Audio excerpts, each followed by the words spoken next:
Hello Star Wars fans, and welcome to episode 59 of Journey into Legends. Today we are going to be reading Rebel Dawn by A.C. Crispin. Rebel Dawn is the third and final book in the fan-favorite Han Solo trilogy of novels by A.C. Crispin, and was released in 1998. I have been loving this trilogy so far, and I'm super excited to finish this trilogy. Without further ado, let's read and review.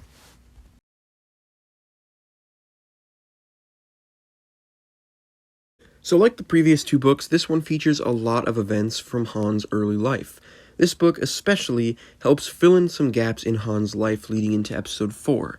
It starts with him winning the Falcon from Lando in a very entertaining scene, and it ends with him completing the Kessel Run in record time, but being forced to dump Han's spice, resulting in the bounty Jabba eventually puts on his head. And like the last two books, this book features a lot of familiar faces. Prince Shizor from Shadows of the Empire appears in this book as an associate of Durga the Hutt. Also from Shadows of the Empire, Dash Rendar makes a surprise appearance at the end of this book. Chewbacca's family also appears in this book, a nice nod to the holiday special. Even Bidlo Quirv, a minor character from the Tales books, appeared in this book. And best of all, this book had 3 interludes where each book of the Brian Daley's trilogy fit into. Once again, A.C. Crispin just thought of absolutely everything, and the amount of continuity she sewed throughout these books is staggering.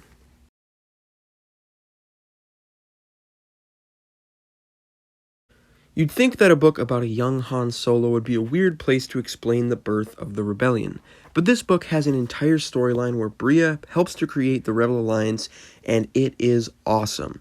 I especially loved how this storyline ended with the Battle of Elysia, Bria betraying Han, Chewie, Lando, and the smugglers thinking Han was in on it and turning against him.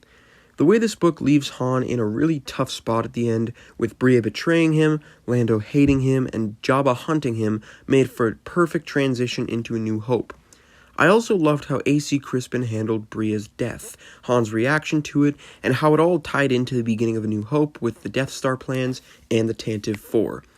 But easily my favorite part of this book, and one of my favorite parts in the entire EU, is the epilogue, where the book ends with Han and Chewie meeting Obi-Wan and Luke in the cantina.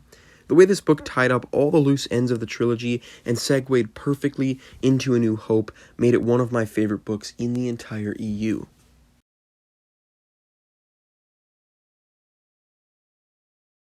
So overall, this trilogy was one of, if not my absolute favorite story in the EU by far. The Paradise Snare is still my favorite of the trilogy, but Rebel Dawn definitely came close. Thank you all for watching. Don't forget to like, comment, share, and subscribe, and stay tuned for my next video where I'll be reviewing Tales from the Empire. See ya.